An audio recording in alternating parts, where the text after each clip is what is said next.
Hello Lancers. Today I'm going to go over some energy problems with you and explain to you how to solve them. And what I'd like to do is show you an example, then put one on the screen for you to do. And I'd like for you to actually work it out and see if you can get the correct answer, because May I have your attention, please? you learn a lot more when you're the one doing the problem than you are when you're the one watching me do the problem. So it is going to be important that as we go through this, that you actually do the problems. Work with me with the first one, then the one I flashed on the screen for you to do. Make sure you go ahead and practice that. That will be important. This first one is an electrical energy problem, and so I want to go ahead and just pay particular attention to that. How much electrical energy in joules and kilowatt hours will a 70-watt computer use in 150 hours, which is about 1 month worth of usage? And how much will that cost if electrical energy sells for about 13 cents per kilowatt hour, which is about what you pay in Virginia? Okay, so our formula says that electrical energy equals power times time. So you multiply power times time, you're going to get the amount of electrical energy that something uses. And we can do this in two different units. If you multiply watts times seconds, then you're going to get joules.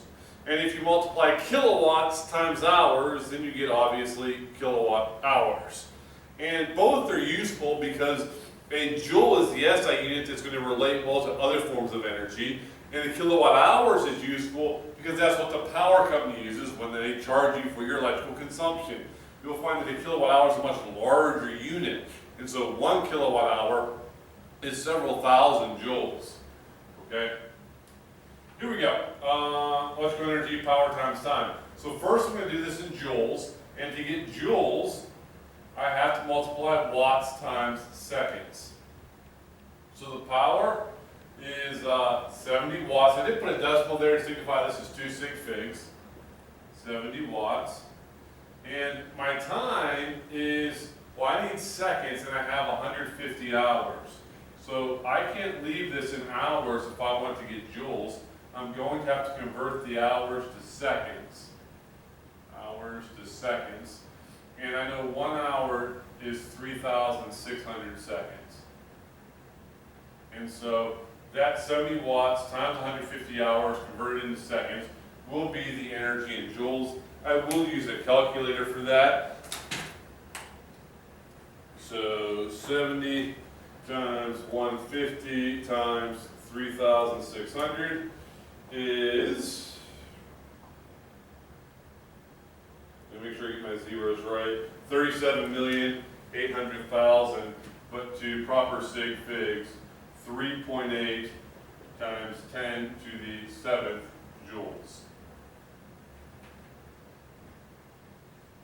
3, 6, 7, yep, okay.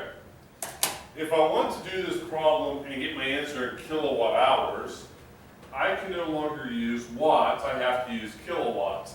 That's a very easy conversion. You simply move your decimal over 3 places to the left, and you get 0.070 kilowatts. I've moved my decimal over 3 places to get 0.07 kilowatts. I can go ahead and use the 150 hours. All right. So 0.07 times 150 is 10.5 kilowatt hours. Okay, so we've answered the first part of the question. I now have the energy in kilowatt hours and the energy in joules. I want to go ahead and look at the second part, where how much will that cost? And just like if you're buying shirts that cost $5 a piece and you buy 6 of them, well, it will be 6 times 5 for your total bill. Here, this is how many kilowatt hours we're buying. We're buying 10 and a half of them, and this is what it costs for one of them. So we just multiply those numbers together to get the final cost. And so the cost will equal 10.5 kilowatt hours times 13 cents per kilowatt hour.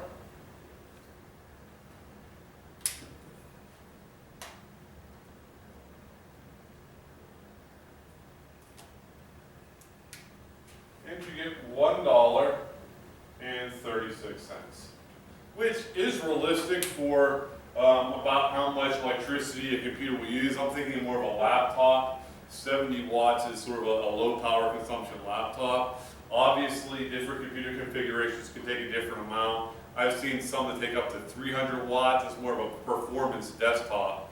But a low wattage laptop is going to be around 70 watts. Okay? Not a huge portion of your electric bill. Things that are going to cost you more in your electric bill are things that make heat, like your hot water heater or space heater, the heat pump on your house. Even this oven, those or a hair dryer, those take a lot of electricity compared to something like a computer. So you go ahead and try this problem now. Now as you do the problems, go ahead and write your answer down on a sheet of paper, show you're working on a sheet of paper. At the end of the video, I'm going to give you the answers.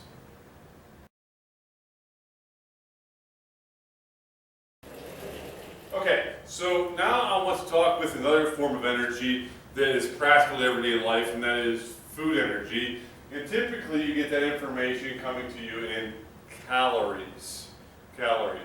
Now, how many calories does a 75 kilogram person burn climbing up a hill that is 610 meters high? You typically don't see this problem worked out a lot in physics textbooks, so we don't normally want to think about our energy in form of calories. That's not the SI unit. But I think it's helpful to really understand when you're seeing that calories on your Snickers bar, how that relates to energy that you get from climbing up a hill. So we're going to go ahead and do this.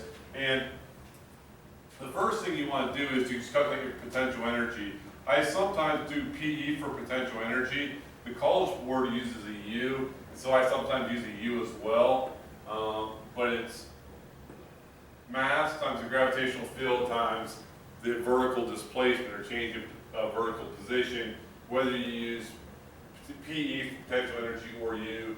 Sometimes we will see people write H there, MGH you'll see, but it stands for potential energy, the mass times gravitational field times the vertical displacement.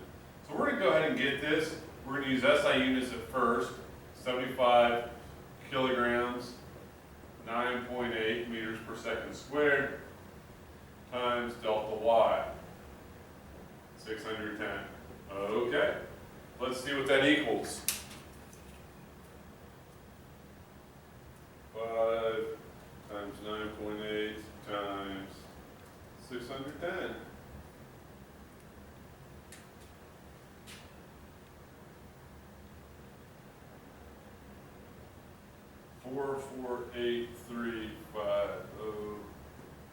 So 448,000 joules is what you get for that. Now I'm aware that there are only 2 sig figs in the question, but I'm going to wait till I'm done to round the 2 sig figs. I'm just going to keep my accuracy here. This problem is not done yet, nor are we anywhere close actually.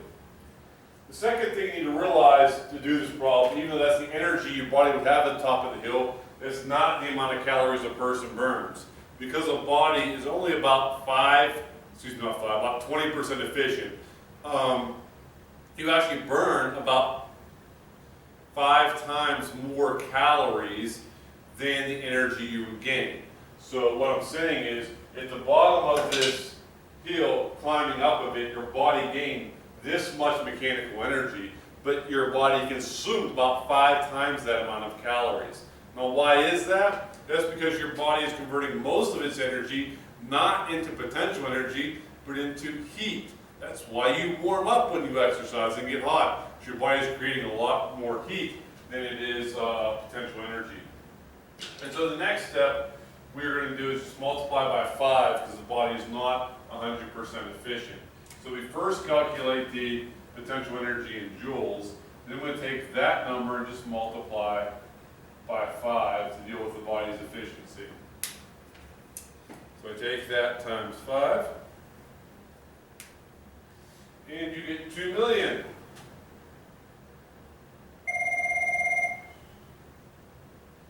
$241,750.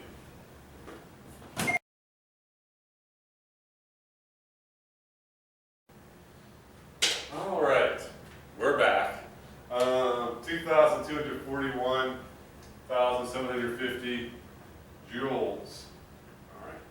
once you have that number, we're ready to convert this to calories, and we're going to use the conversion between joules and calories, and there are 4,180 joules per calorie. I've got that backwards for a second. Joules in 1 calorie. 4,180 joules in a calorie. And so we can simply take this number and convert it to calories, just like we would any unit conversion. So 2,241, 750 joules. Joules to calories. 1 calorie is 4,180 joules. And here we go. Divided by 4,180 joules. And you have burned 536, it says there, but I am going to round this now to 2 sig figs because it's my answer. So 540 calories. So you want to go out and climb a hill that is 610 meters. That's over half a kilometer straight up, so it's a big hill, but you could burn 540 calories doing that climb. Okay? And try one. The process is pretty simple. Calculate potential energy, multiply by 5, convert to calories. Easy enough.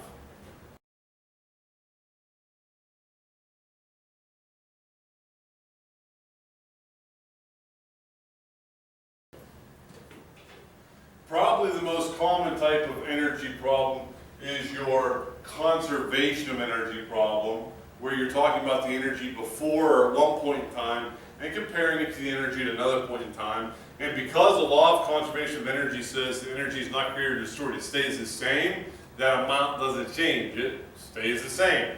So let's go ahead and do that. How fast will a boy be going after going down a frictionless water slide that is 17 meters high? How fast will a boy be going after going down a frictionless water slide that is 17 meters high? So what we're going to do is we're going to say the sum of, actually I'm going to sketch a little diagram. So we have this water slide. It has water going down it, and apparently also a boy. Now we're going to ignore the effects of the water on the boy and any sort of friction. We're just assuming we got this boy going down the water slide, having fun. He comes out the bottom. We want to know how fast he's going. And we know there is a 17-meter vertical distance. We do not know the path he takes. One of the beauties of this formula is it is path independent. I don't care how many turns and twists the water slide takes. As long as it's frictionless, the speed at the bottom is going to be the same. Now I know frictionless water slides are hard to find, but we're going to go ahead and make that assumption. And the idea is that all the energies at one point, I'll call point A, have to equal all the energies at another point we call point B. As long as no work is done on the system, the energy at point A has to equal the energy at point B. That is the law of conservation of energy. And so in this case where the boy is sliding down frictionlessly, no work is being done. So the total amount of energy here has to equal the total amount of energy there. And so I set my formula up with that in mind, saying the sum of all energy at point A has to equal the sum of all energy at point B. Then you have to ask yourself, well, what energies were there at point A and point B? Well, at point A, the boy's up high on the water slide. He has potential energy. I'm going to assume he started from rest, and I probably should have included that in the question. So it's a poorly written question. How fast will a boy be going after going down a frictionless water slide that's 17 meters high? Assuming he starts at rest. If he did not start at rest but was initially moving, we would have kinetic energy at part A as well. So I put that in there to specifically say at part A, if he starts from 0 velocity, there's no kinetic energy. But if he is moving at point A, you have to add that kinetic energy in there, plus kinetic energy. You could ask yourself what other energies are done, or is there any work done? There is no work, there's no energy. At point A, it is all potential energy. As the boy slides down, At the bottom, he converts that potential energy into kinetic energy. So at the bottom, he has kinetic energy. We can replace both of these with their equivalent, this mg delta y, this 1/2 mv squared. Now you may start freaking out. Wait a minute, we weren't giving the boys mass. That's a really bad question. Turns out we don't need it because mass is on both sides of the equation. We can take and we can cancel mass out. Boom, boom, boom, boom. Mass is gone. And then what I'm left with is just g delta y equals 1/2 v squared. And I can substitute my information in and get the velocity at the bottom. So that is 9.8 meters per second squared times delta y, 17 meters, equals 1/2 v squared. To solve this, I'm multiplying 9.8 times 17 and times 2. So I'm multiplying the whole equation by 2 to get rid of the 1/2. Then I will square root whatever that number is. 9.8 times 17 times 2, and we square root. And I get 18 meters per second.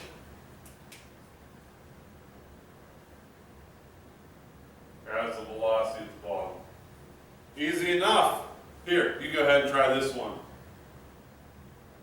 You can pause the video while you write it down and work it out.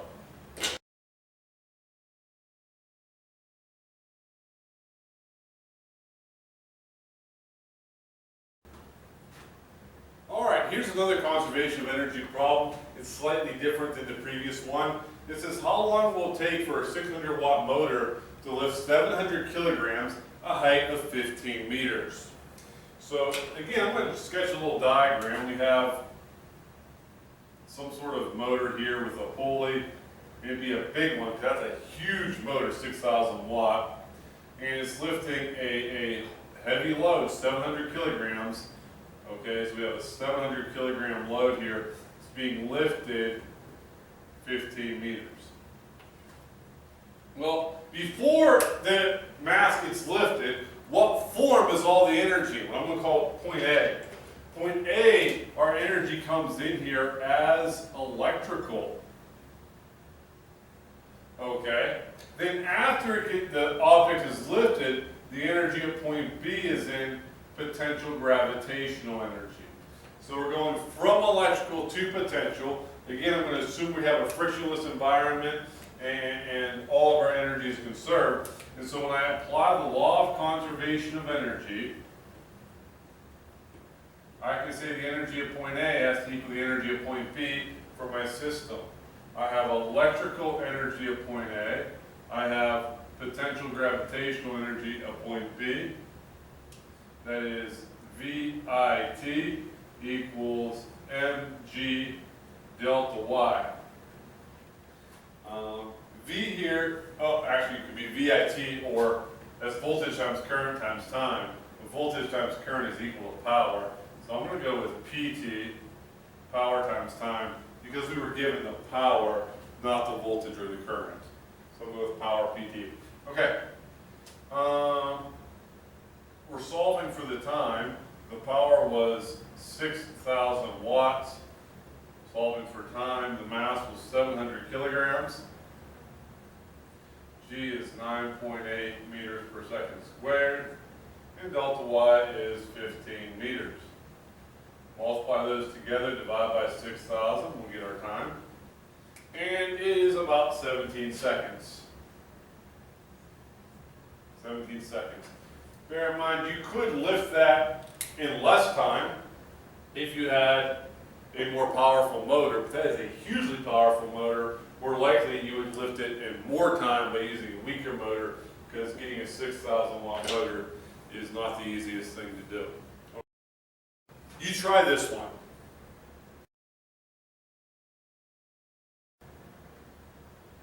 Alright guys, I hope you had fun. Here are the answers to those questions that we worked out, so you can see if you got the right answer, alright?